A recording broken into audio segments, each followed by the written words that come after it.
안녕하세요. 나는 변호사다 김세라 변호사입니다. 오늘 설명할 내용은 형법 제360조에 나오는 점유이탈물 횡령죄라는 죄예요. 점유이탈물 횡령죄는 유실물, 표류물, 매장물 또는 타인의 점유를 이탈한 재물을 횡령할 때 성립하는 범죄고, 그 범죄가 인정되면 1년 이하의 징역 또는 300만 원 이하의 벌금에 처해지게 됩니다. 참고로 점유이탈물 횡령죄에 대해서는 미수범의 처벌 규정이 없습니다. 점유이탈물 횡령죄.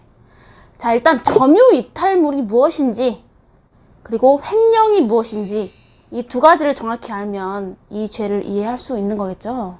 첫 번째로 점유이탈물 횡령죄의 객체는 법 조문에 따라서 유실물, 매장물, 표류물, 타인의 점유를 이탈한 재물이에요. 이 중에서 유실물, 매장물, 표류물에 대해서는 사실 실제 범죄가 성립하는 경우가 거의 없고, 대부분의 실제 사례는 타인의 점유를 이탈한 재물이에요. 그러니까 타인의 점유를 이탈한 재물이 무슨 뜻인지 이걸 잘 이해하면 되는 건데, 여기서 점유이탈물이라는 것은 그 점유자의 의사에 의하지 않고 점유가 이탈된 재물을 말해요. 점유자의 의사와 무관하게 점유가 이탈된 재물. 예를 들어서 이웃집에 걸려져 있던 빨래가 바람이 휩쓸려서 우리 집 옥상으로 건너온 경우라든가, 우체부 아저씨가 우편물을, 택배물을 배달을 잘못해서 우리 집에 오게 된 것들, 그런 것들이 대표적인 점유이탈물이고, 점유자의 점유를 떠났다고는 볼 수 없는, 아직은 그 점유자의 점유를 떠났다고 볼 수 없는 재물의 경우에는 아무리 횡령행위를 해도 점유이탈물 횡령죄는 성립하지 않아요. 그래서 폭행이나 강간 범죄의 피해자가 그 범죄 피해 현장에 두고 간 자신의 소지품, 지갑이라든가 가방이라든가 이런 것들은 아직 그 점유자의 점유를 떠난 것으로는 보지 않아서 그것을 횡령한다고 해서 점유이탈물 횡령죄가 성립한다고 보지는 않습니다.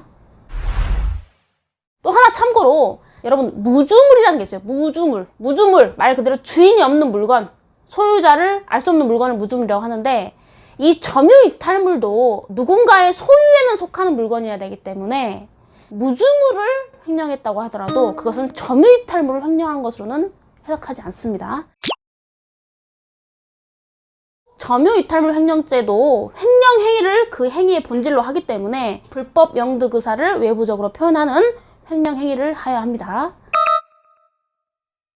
이 점유이탈물 횡령죄는 횡령죄하고 무슨 관계인가, 요거에 대한 논의가 있는데, 다수 입장은 횡령죄와 점유이탈물 횡령죄는 전혀 별개의 범죄이다 라고 봅니다. 왜냐하면 횡령죄는 신임관계에 기초한 위탁관계를 위반하는 위탁물 횡령이 횡령죄의 본질이기 때문에, 그러한 신임관계나 위탁관계가 존재하지 않는 점유이탈물 횡령은 횡령죄하고는 본질적으로 다른 범죄입니다.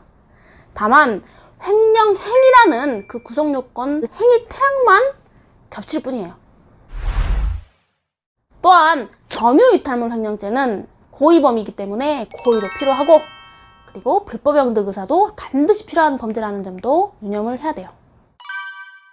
그래서 점유이탈물 횡령죄는 점유이탈물을 그 객체로 하고, 횡령 행위가 반드시 있어야 하고, 그리고 불법 영득 의사를 본질적 요소로 한다. 그리고 미수범은 처벌되지 않는다. 이 정도는 이해하시면 좋겠네요. 자, 오늘도 시청해주셔서 감사합니다. 구독과 좋아요 꼭 눌러주세요.